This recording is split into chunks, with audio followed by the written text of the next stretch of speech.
former black gang member Pastor Ray Johnson and former white supremacist TM Garret are erasing the hate. Every Monday, 6 p.m. at WKRA FM 92.7, The Change.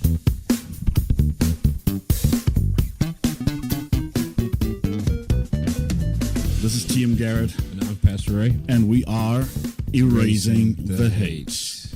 Well, we are back on air today. It's a great Monday. Actually, it was rainy yesterday, sunny today, so we have a lot of good news. We are almost there with our fundraising for our radio show. That's good. Thank you very much for everybody who has donated. That right, really, awesome. Really, yeah, great. We really appreciate the donors, those who are supporting our platform into bringing unity between different ethnicities and different groups of people. That's our goal, and our platform is built upon. So those who are supporting, we like to thank you guys out there, those who are supporting and those who would like to support. We'll give you some information here in a little bit on what you can do and how you can support our platform in erasing the hate.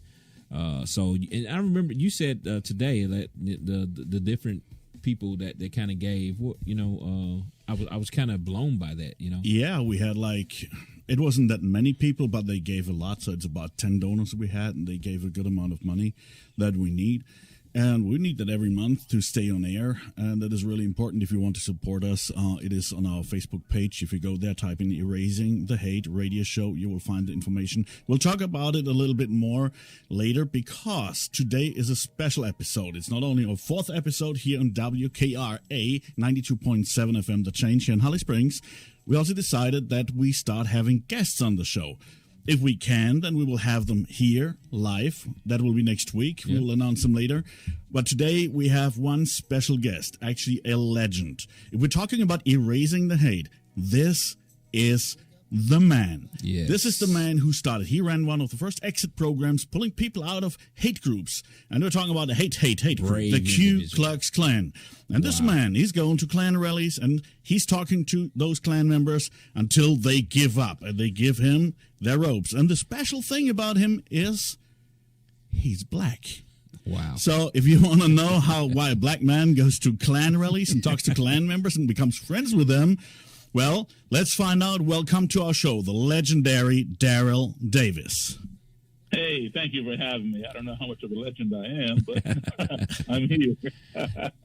Man, we appreciate all the work you've done, brother. All the things that you have accomplished in your lifetime, from being a musician up until being an activist and doing what you do, man. We're so appreciative of people like you. Wish we had more people like you in the world. I really appreciate that, and that's what keeps me going. Yeah, and look, I lecture a lot, and every time I'm out there, your name, it pops up at least once. I drop the name at least once because you are just such a role model. And if we talk really about exit programs that exist where people help other people leave extremist environments, I believe I can really say you're the first one who did it, who started that. And that is awesome. And I would like to talk a little bit about that because people here don't know you, and our listeners, I would like you to introduce yourself. How did it happen? Why did you want to talk to the Klan as a black man? Okay, well, in a nutshell, why I do it is this. Our country, our society, can only become one of two things. One, it can become that which we sit back and let it become, or it can become two, that which we stand up and make it. So as Americans who care about our country, we are charged with asking ourselves a question. And that question we must ask ourselves is this: do I want to sit back and see what my country becomes, or do I want to stand up and make it become what I want to see? So I have chosen option number two. And the way to do that is through dialogue, not through violence, not through hate, but through dialogue. A missed opportunity for dialogue is a missed opportunity for conflict resolution. And, you can't go forward unless you have somebody to talk with and go forward with.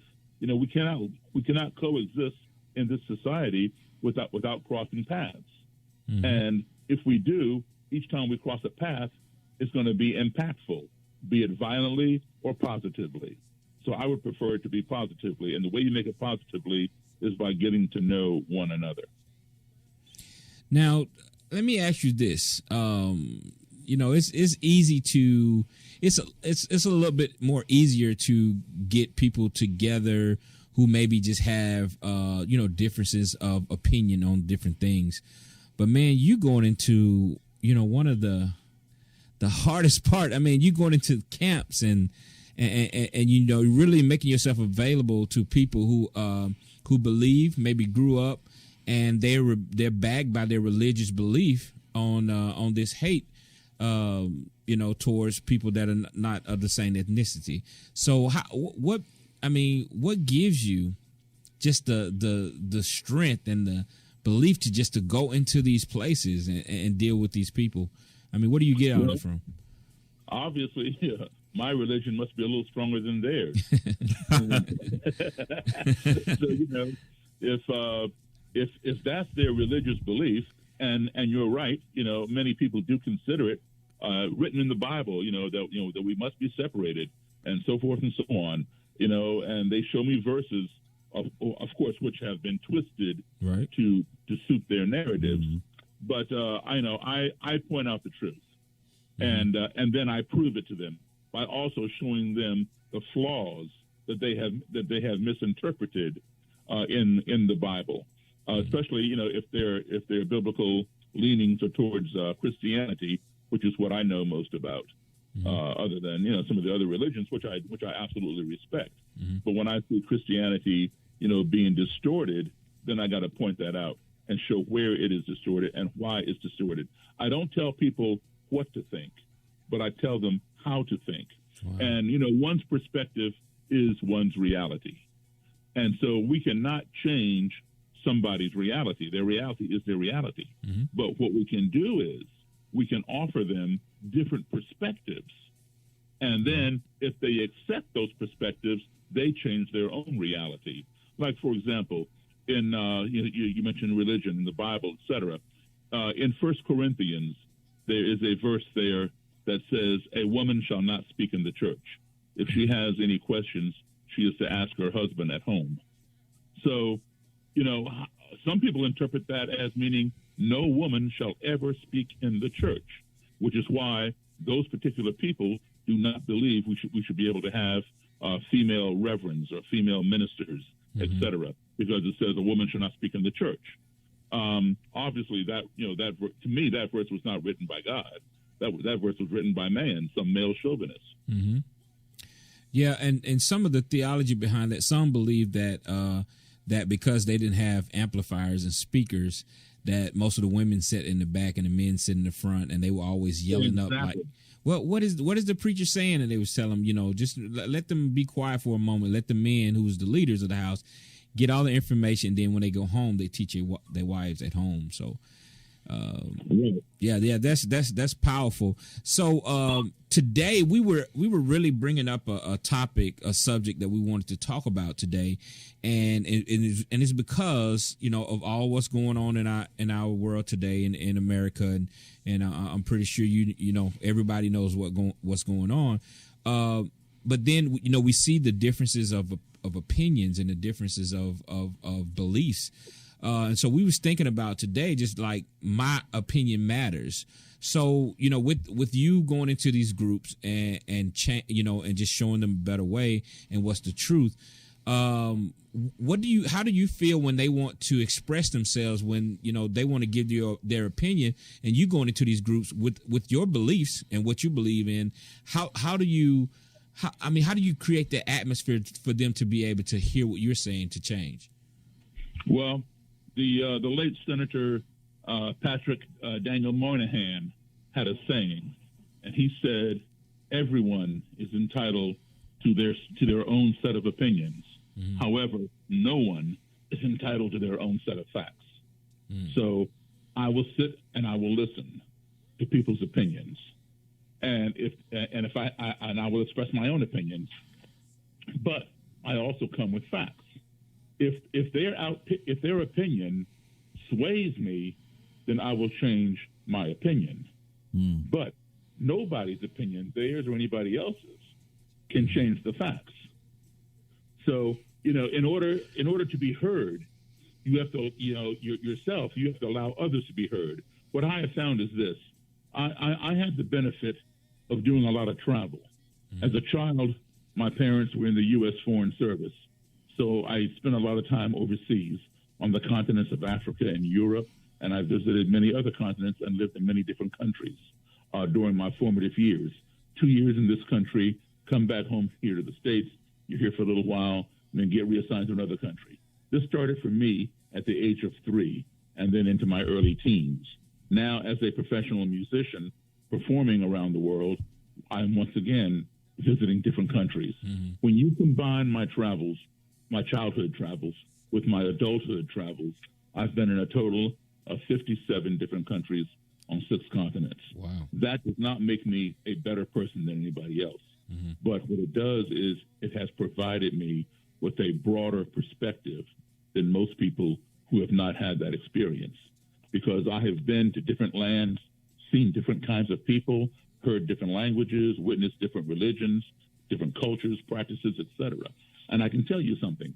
No matter how far I have gone from the United States, whether it's right next door to Canada or Mexico or halfway around the planet, and no matter how many different kinds of people I've seen and been exposed to different cultures, when I return home here to my own country, I conclude one thing, and that one thing is this: we all are human beings.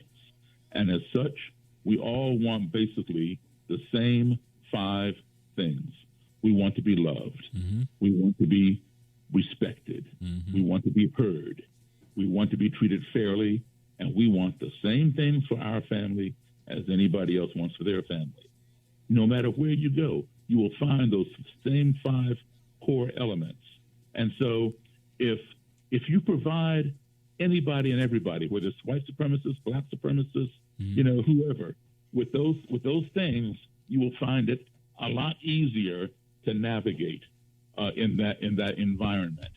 So I treat people that way, and as a result, they respond in kind. Most of them, of course, you're going to meet people who there is no influencing them whatsoever. Right. They will go to their graves being hateful, violent, and racist. And I have encountered some of those people, and unfortunately, I've had to engage in violence in order to protect myself from being harmed. Fortunately, I prevailed both in the street and in the courtroom. But those instances, fortunately, have been far and few between. But even if somebody like that, of that attitude, is willing to sit down and have a conversation, if you're able to exemplify those 5 elements I just named, you will have an easier time with that person, and you may spark something in there that will give them pause for thought, and then their perspective can change. And that's how I navigate that way. Because, if you allow yourself to put your emotions in front of you because somebody is telling you, I've been told, because I'm black, I'm a criminal. Black people are prone to crime. Well, how is that evidence? Well, it's evidence, Mr. Davis, by the fact that there are more blacks in prison than there are white people. And then he goes on to tell me that black people are inherently lazy. We prefer to scam the government welfare system and always have our hand out for a free program or something. And then he tells me that black people are born with smaller brains than white people. The larger the brain, the more space capacity for intelligence. So since we, black people, have smaller brains, we are less intelligent.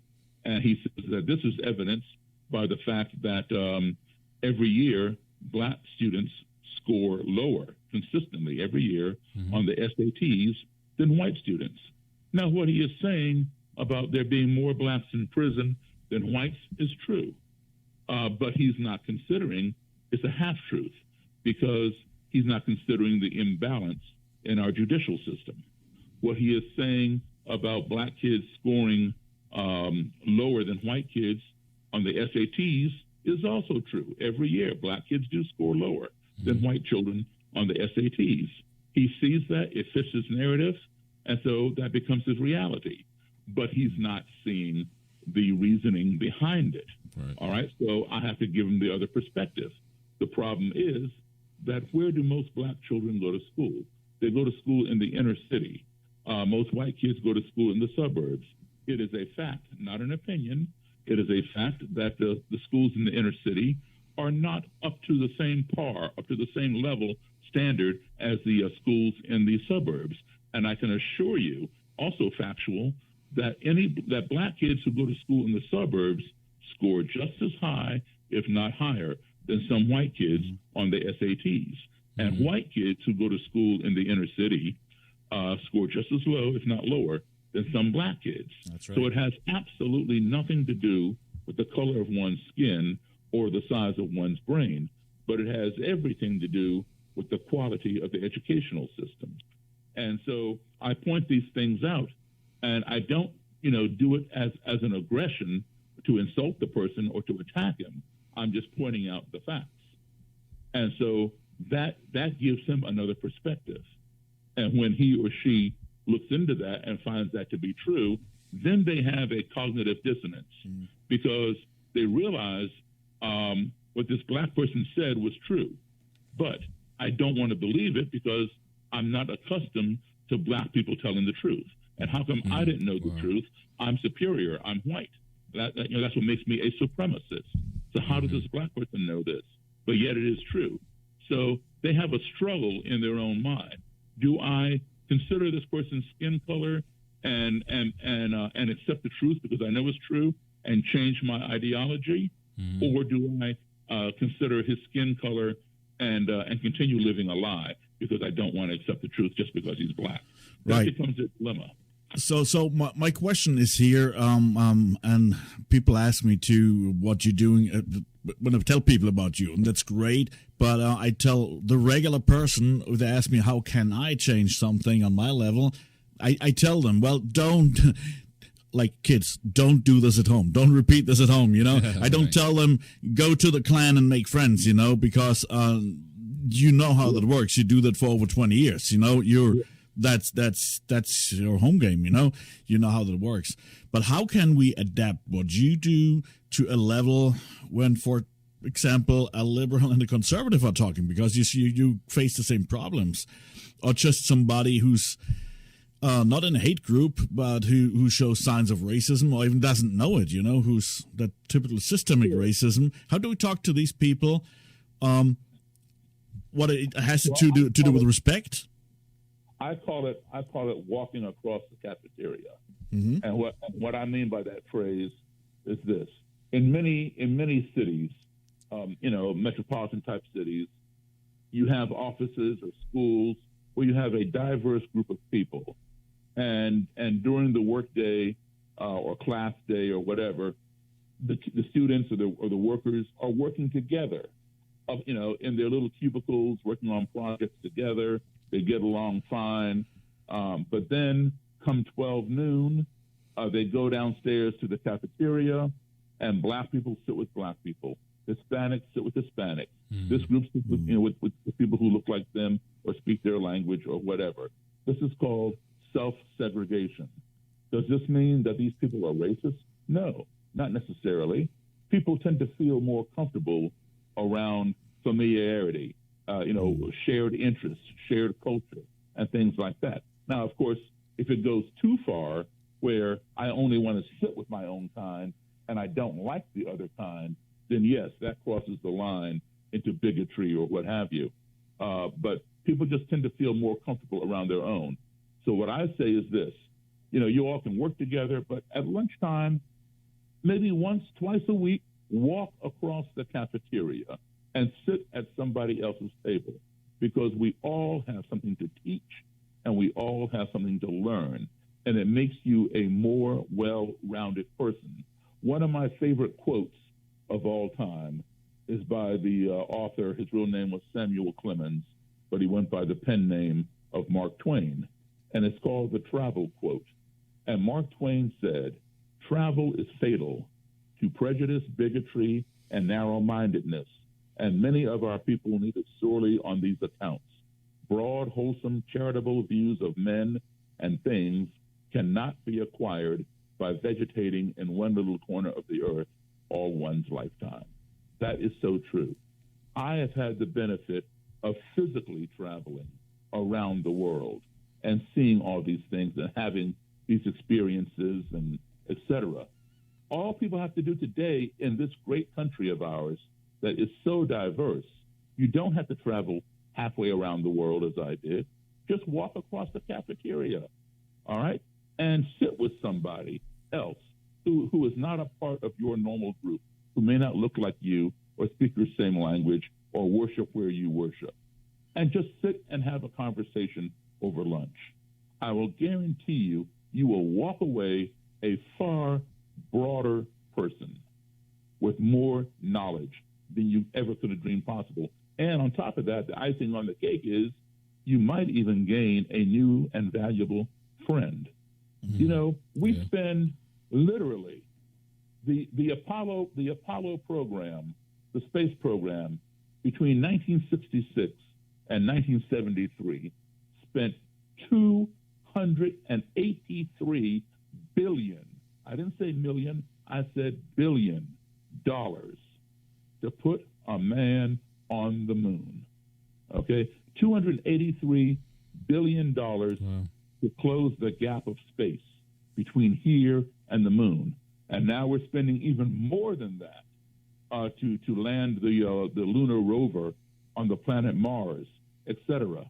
So if we can spend billions of dollars to close the gap of space and get to know things that are way out there in the universe, why can't we walk across the space between my table and your table for free in a cafeteria?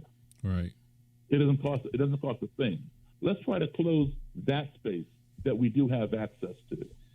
And that will make us a far stronger and better nation than ever before. Let's not worry about making America great again. Let's worry about making it greater for the future. Awesome. Yeah, and I was going to ask you that. How do you approach a dialogue? You know, and we got a lot like about 6 minutes with you, and so so you have just think for our listeners. So for somebody that like want to be able to want to help change and want to do something on a smaller scale, Sure. Yeah. How do you? What's the keys to a healthy conversation to to get yourself to help people, because we all have feelings and then we all approach things sometimes with our feelings on our shoulders, but listening to other people's opinion, we have to be able to get prepared for a healthy conversation. So how do you have a healthy conversation that you will give our audience? You said the key word, conversation. All right. A lot of people go into this saying, I want to debate this person. I want to debate this point or whatever. Don't frame it as a debate. Yes, you will debate certain things because obviously your opinion may differ from their opinion, and therefore you will debate as to why you think this is right and think that they're wrong and vice versa. But do not frame it as a debate. Frame it as a conversation, as an opportunity to exchange ideas and learn from one another. Say, listen, I need some more explanation and clarification as to why you think I should believe this way. I'm willing to listen to you. Can you please share your thoughts with me as to how you feel about this and what you think about that?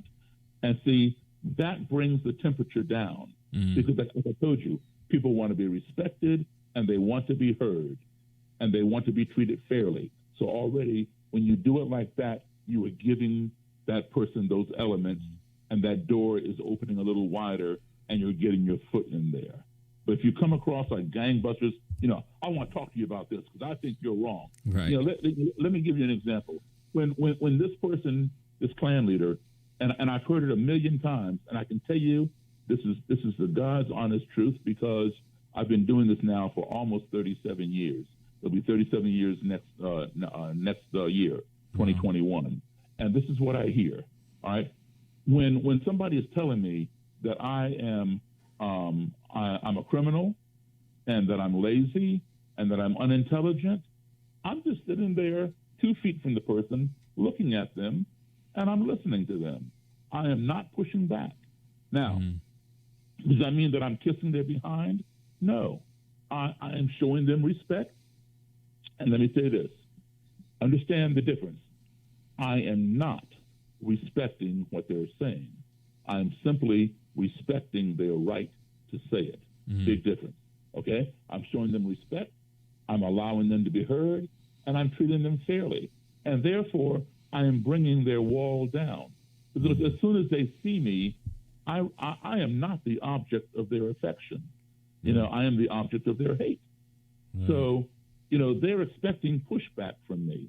Because normally when you call somebody lazy and you call them, criminal and tell them that they're stupid, you're going to get pushback normally in 30 or 45 seconds.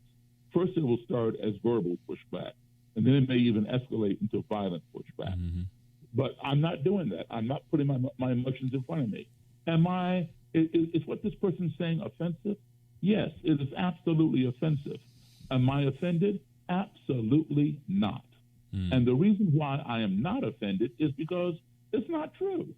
I know who I am. Yeah. This person just met me. He only walked into the room 10 minutes ago. All he sees is my black skin, and he's going to make these assertions about me. Why should I be offended by a lie? If my mother or my father told me, Daryl, I think you're prone to crime. I think, you're kind of lazy and you're stupid. Well, maybe I would believe them because they brought me into this world. They raised me. Okay? But somebody who walks in my room and tells me this, just by seeing my skin, no, I'm not going to believe that. I'm not going to internalize that and become angry. This person obviously has an issue. So let me hear him out. And then without that pushback, I am then able to communicate with them because I gave him what he wanted. And now he's going to listen to me. Now, when it's my turn to talk, I could attack him, and I would be well within my right to say, no, you are the criminal. You are the one hanging black men from trees and bombing their churches and dragging them behind pickup trucks. Wow. And I would be right. But what would that do? Right. That would just raise that wall back up. Yeah. Right. I want to keep the wall down. So I say to him, I said, listen, I hear what you're saying. However, look at me. I'm black. I don't have a criminal record. And guess what? I've never been on welfare. I've never measured my brain size, but I'm sure it's the same size as anybody else's. And guess what? My SAT scores, put me in college, and I got a degree. So I'm not attacking the person. I'm just defending myself. Right. So rather than go on the offense, I go on the defense. And that way, he's hearing me.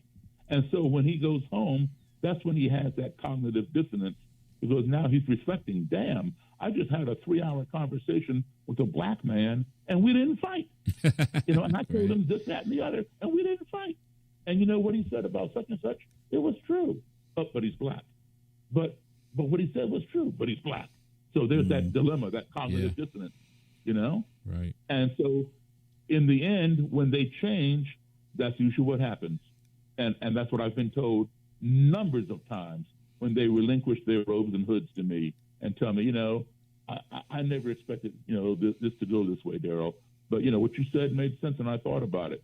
Well, they're only going to think about it if you present it in a manner that is not attacking them, right? Not overtly attacking them. And I know that I have more intelligence in my little finger than perhaps this person sitting across from me and his whole clan put together. But I'm not going to throw that in his face. What for?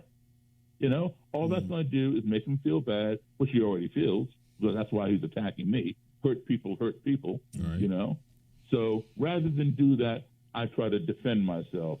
And then later, it may be months, it may be a year, maybe more than a year, he apologizes and says, I was wrong. Right. That's powerful. That is really, really powerful. I mean, I know your story for a long time. We know each other in person. But for people out there, it's really important to understand this message. And, of course, it's a little bit tricky. I had just give us, if we have one more minute, I want just one more advice for our listeners. Yesterday, I was in a class. We were together with football coaches, black football coaches, and me, and then actually with Scott Shepard, which you also know personally, who is a reformed racist. And a woman from Florida, she's with Rednecks for Black Lives.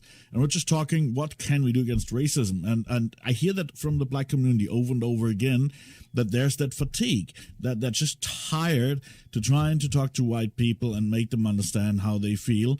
And I'm fully aware it's up to us white people to convince other white people how it is.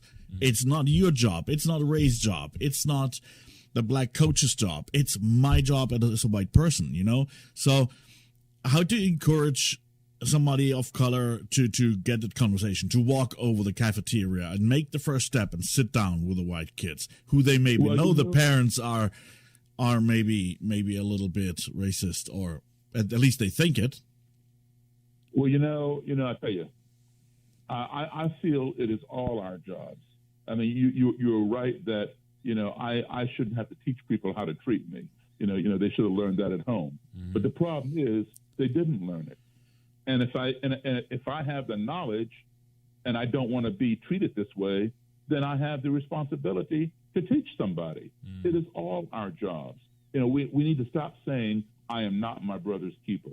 We should say, I am my brother's keeper. Right. And if I have knowledge that my brother does not have, whether my brother is white, red, yellow, or whatever color, then I should share that knowledge, because there is something that my brother has that I don't have also. And I would like he or my sister to share it with me. And so as Americans, we are responsible for each other. We need to change that mindset of where it's not my job to teach my fellow American how to treat me. If you're being oppressed, you're being mistreated, then yes, it is your job to tell somebody, look, I don't need to be treated like this. And you're not going to beat it into them, but you can educate it into them. And we all, black people as well, have to accept this. We need to teach each other, and we need to learn from one another. And that is what's going to make us strong. And I tell you what, we are seeing something today that we have never seen before. Mm. This is one of the best times in the history of this country. Despite all the coronavirus and everything else going on out there in the streets, we are turning a major page in our history. Mm. All right. In the past, we have always had white people involved in our civil rights, starting in 1955 with Rosa Parks and on through the 1960s with Dr. King. There have always been some white people inside our big sea of black people, who see it. They get the picture. Hey, this is right. I need to do this. But never before until now have we seen this many white people participating in our marches. I agree. And so as a result, that collective voice is what has accelerated the changes that we are seeing today. In the past, when the powers that be is just a polite way of saying the white power structure. The powers that be in the past, when they look at our demonstrations, they see a majority of black people. Now, so they plug up their ears and they shut us out and don't listen to us. All right. Today, the powers that be are looking at these marches and they're seeing as many white people as black people. And so now they're pulling out their earplugs or else putting in their hearing aids and they're listening. And as a result, things are changing a lot more rapidly. And we have never seen as large a ripple effect as we have today. For example, in the wake of the George Floyd lynching, which was all these protests have been geared predominantly towards the police. But the ripple effect is this. NASCAR has banned the Confederate flag. NASCAR was ground zero for the Confederate flag. The state of Mississippi, of all places, is removing the Confederate flag from their main flag body. Yeah, voted in the flag. Food labels. Aunt Jemima, Uncle Ben's are changing their branding. There's legislation to change names on buildings and remove monuments of slave owners and Confederate people. This ripple effect, we've never seen anything so big. And in the past, it would take, if an police officer were to be charged, it would take months and months and months of investigation. Today it's happening, boom, boom, boom. Mm-hmm. You know, you see somebody today, and 2 days later, he's off the force, he's been fired, he's been charged, etc. Mm-hmm. All of this is changing. What is the difference between the protest today and yesteryear?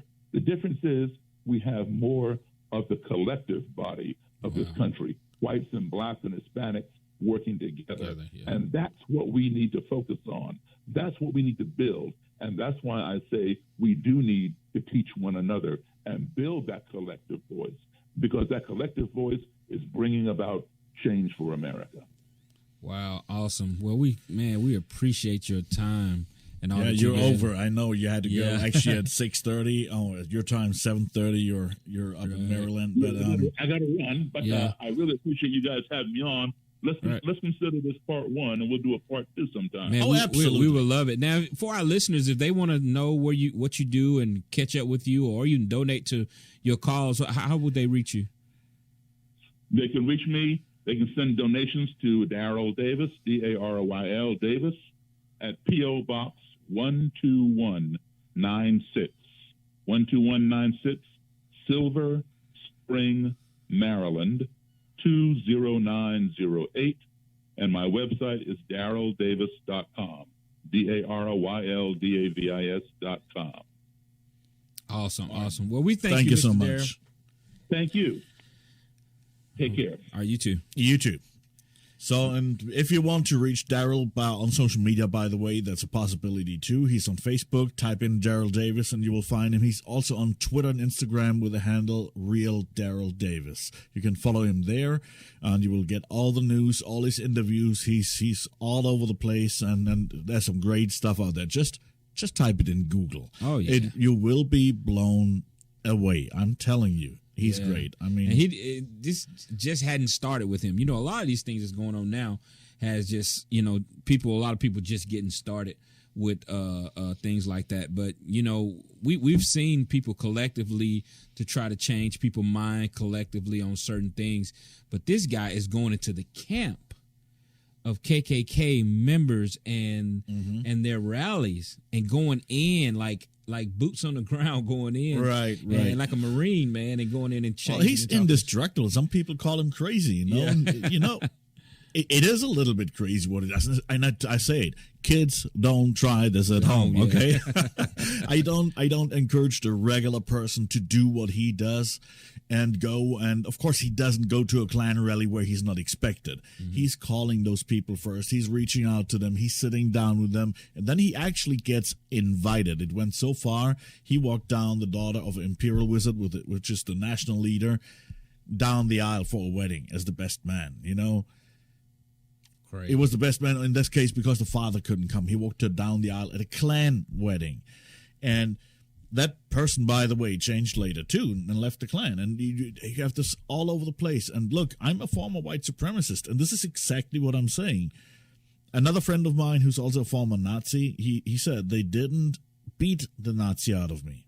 They loved the Nazi out of me because that's how extremists work. This even gangs. You've got experience with gangs. Right. How is it? What do you expect from the other gang? That they hate you back, right? Exactly.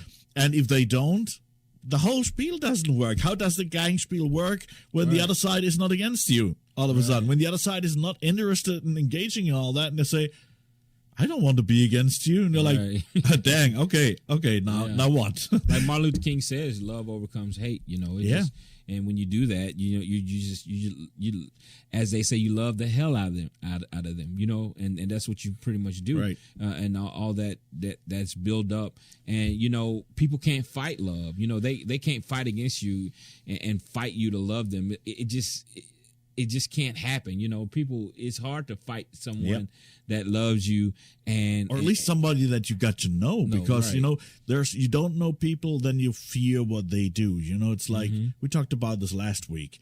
You're maybe buddies with somebody, but there's still the thought, what are they doing at home when they close the doors? There's weird stuff going on in the houses.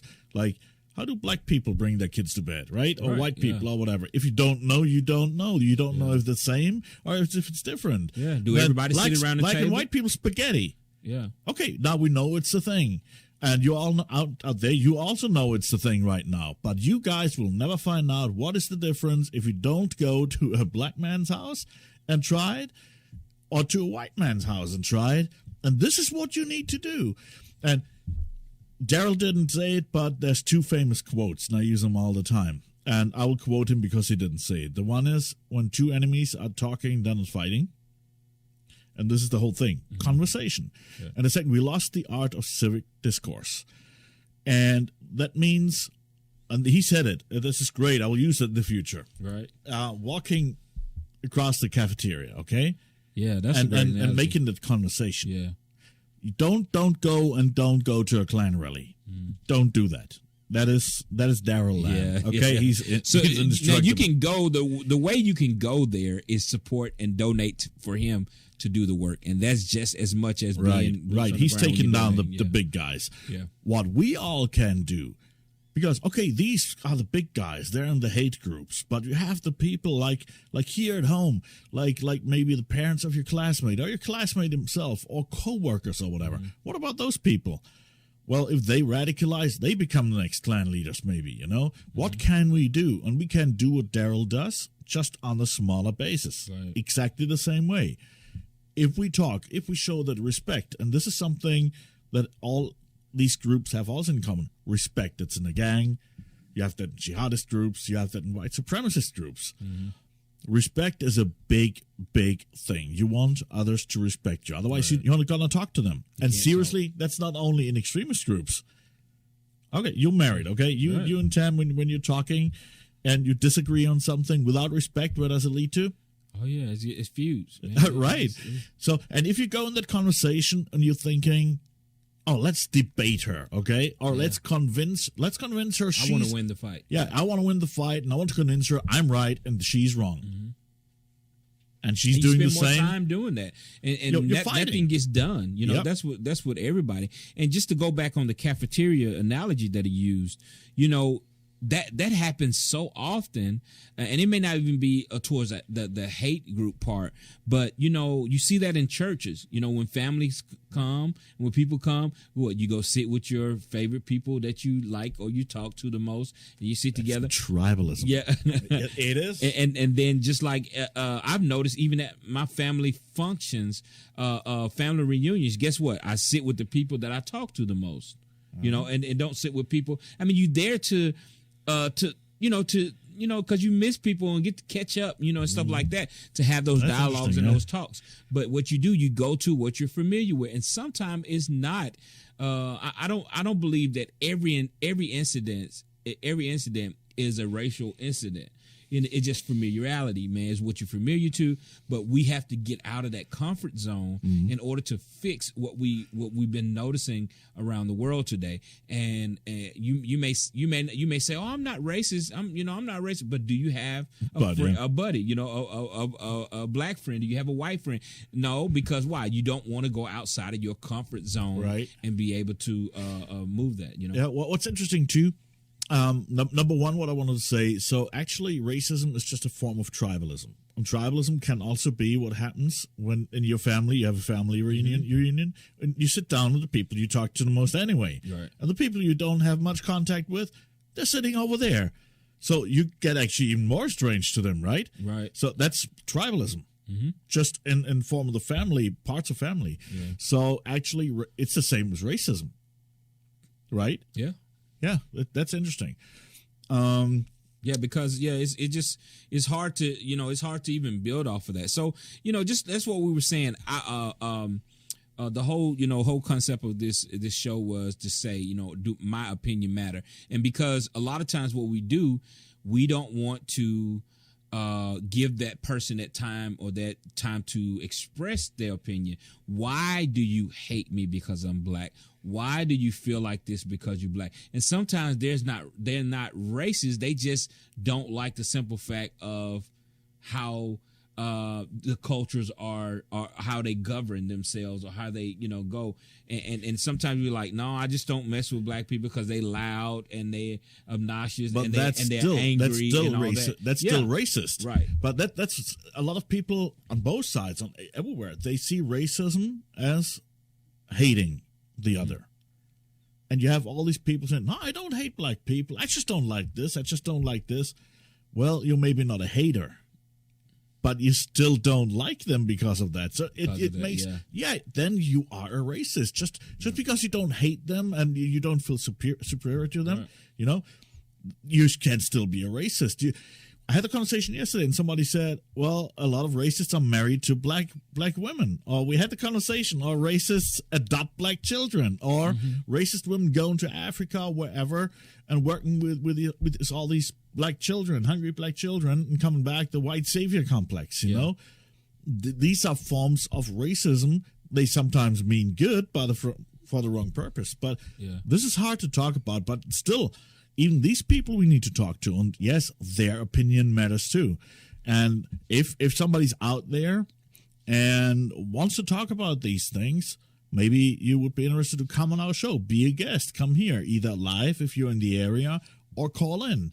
Contact us. You find us on Facebook, Erasing the Hate Radio Show, or just inbox Pastor Ray. You find him, Ray Sean Johnson, on Facebook, or TM Garret on Facebook, and Pastor Ray on Instagram. And TM Garret on Instagram for me, and the same on Twitter. It's impossible not to find us. So, or you can call the show at 662-252-6692. We have a couple minutes left. We actually have about 13 minutes left. If somebody's out there want to just give an opinion or their input on what we talked about or what Mr. Daryl Davis talked about and the things that he covered, listen, you can call in. We still have time to go through those things with you. Your opinion matters. And we make this every show. Your opinion matters every time.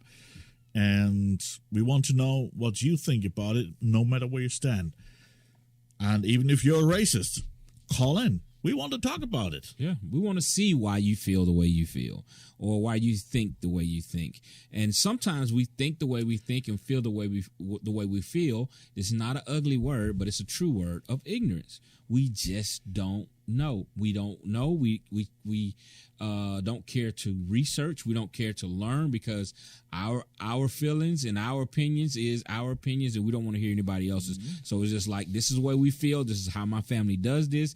This is the way we always done it. This is how I grew up. And I want to keep it that way. I want to keep it that way. And you're afraid if you open your door, if you let down these guards, that the other, and it's always about the other. Let's go back to tribalism. This is actually what it is.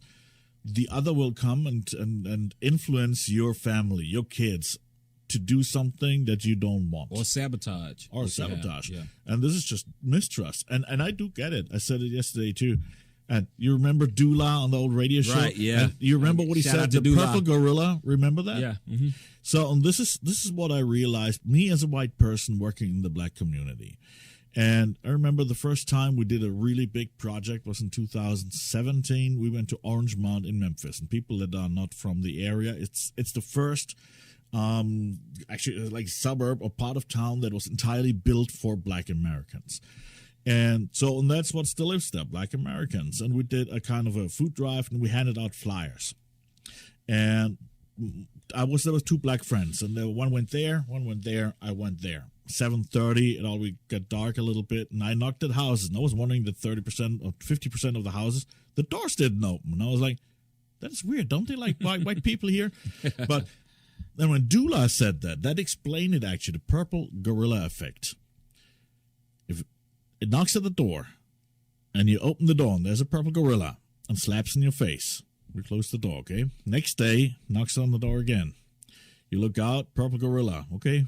Let's see what he wants. You open the door, he smacks you in the face, punches you on your nose as hard as he can. You close the door, bleeds, feels bad. Next day, knocks again, look out, purple gorilla. What are you going to do? Open the door? Shit, no.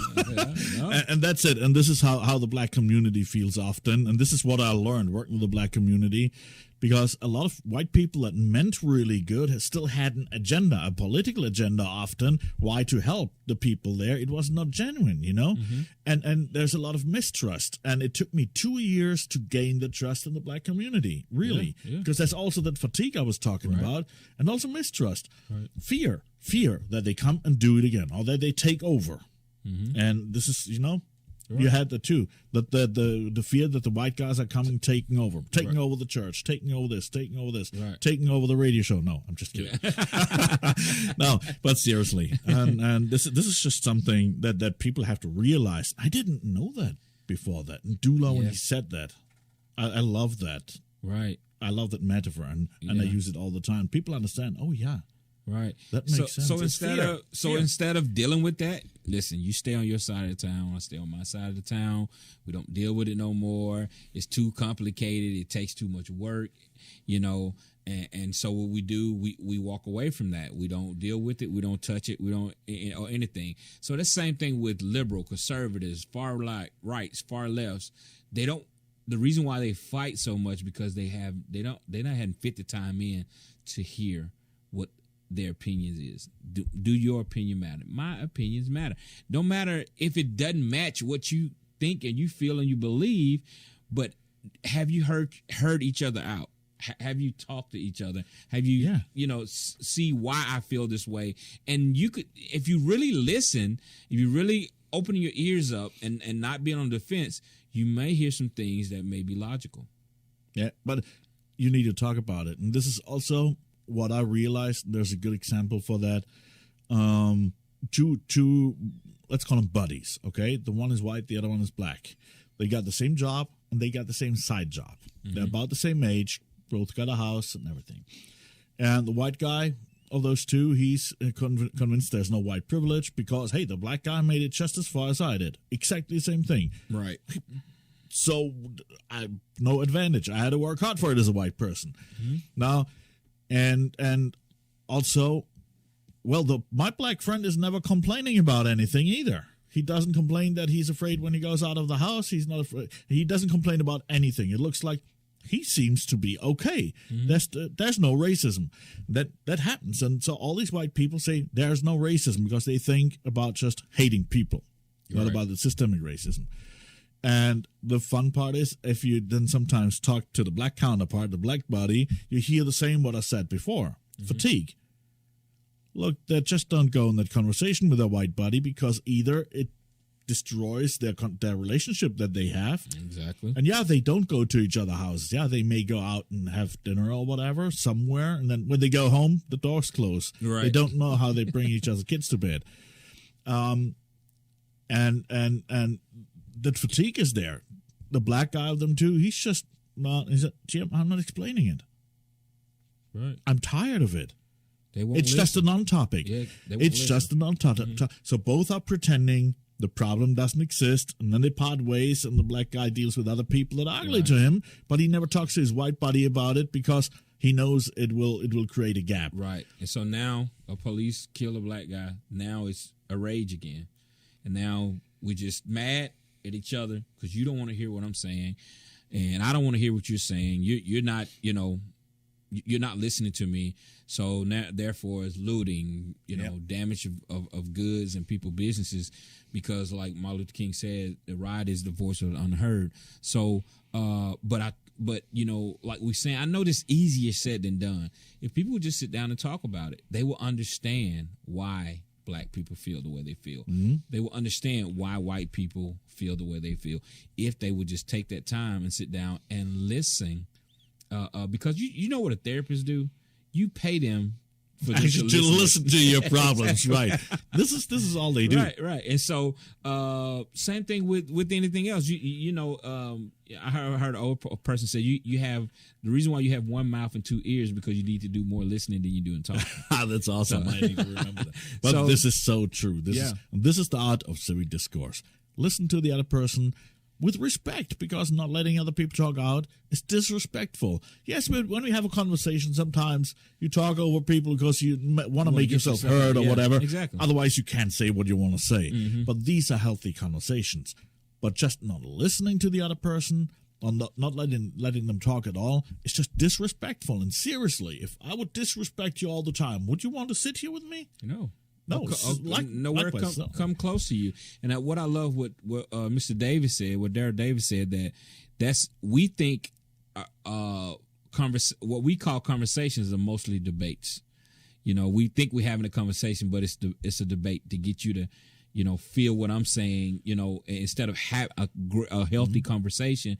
And a healthy conversation is listening, letting the person talk, listen to their opinions and how they feel, and then after that, then you talk, let that person, and then you will see the hurt, the pain, or the frustration behind each other, and then you will be able to dialogue healthily, in a healthy manner, and then you can see and start building, and start building the hurt back up, building love back up, and start building a healthy community and relationships. If we was only do that, I know it's easy said than done. Most people just don't want to hear it. Like, conservatives don't want to hear what liberals have to say or Democrats have to say. And Democrats don't want to even give conservatives the time of day because they already know what you're going to say. I already know how you feel, so I don't want to hear what you're talking about. You know? But that's wrong. That's prejudice. It is. Because you say, it's assuming. You know what assuming does, right? Yeah. Yeah, right. Okay, we all know the saying. And this is exactly what happens. I assume I know what the other person is saying. Mm-hmm. This is even deadly for marriages. It is. Just assuming the other person knows what I mean. Just assuming I know what you mean. Business, anything, any relationship. Just think about two people in business with each other, and I'm making decisions business-wise. Oh, I assume this is what the decision you want me to make anyway, and it could, be a financial decision. Like, no, I was going to pay this. So any good relationship, requires good dialogue and a healthy conversation. And always ask the other side how they feel about it. It's even like when Ray and I, when we make decisions about this radio show or other projects that we have, we run it to the other person and say, okay, hey, what do you think about this? Yeah, right. Or sometimes I create something, and before I put it on, of course I ask him first and say, what do you think about that? Right. Is it okay if we do this way? If he says yes, it's fine. If not, well, then we do it a different way. Right. This is what makes a healthy relationship, and this is why we're friends for more than 3 years now. Exactly. It feels much longer. It's crazy. Yeah. Hey, so many may ask, and again, we want to thank those who have been donating, who have been supporting us for so that we can stay on the air, so that we can continue to give good content that may help, and we're needing to help communities around us. Listen, if you want to support, TM is going to tell you how to donate, how to follow us, and how we share our content and where we share our content at.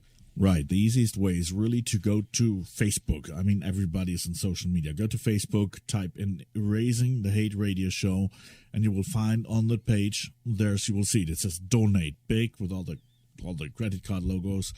And it's a PayPal link for donations. And you can donate there. You can write it off. You can write it off your taxes and everything.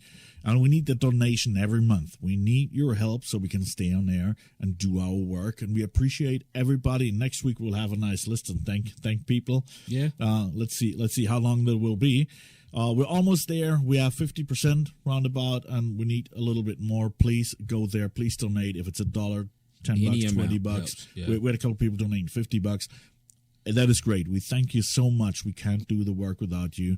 And again, find us on social media, TM Garret. That's my handle on all social media, TM and Garret, 2 R's, 1 T, or Ray Sean Johnson. Yeah, Pastor Facebook. Ray on IG, Pastor Ray _ on Facebook is Ray S. Johnson on Facebook, and on Twitter it is Pastor Ray Johnson. So you can find us on there. Right. And we're on YouTube. So if you were listening to the show live on the radio or through the stream, not the Facebook stream, the other stream that you can only listen to, and you want to see our faces, we'll have, of course, the live stream on Facebook, but we will also have we have a camera here, so we're filming that every time. So we put it also on YouTube and upload it on Facebook as well, so you also know. Awesome. Well, we thank you guys for tuning in again this week. We'll see you again next week on here. Remember, we are erasing the hate. Love you guys. Next week, here on The Change, 92.7 FM, here in Holly Springs and WKRA. See you next week.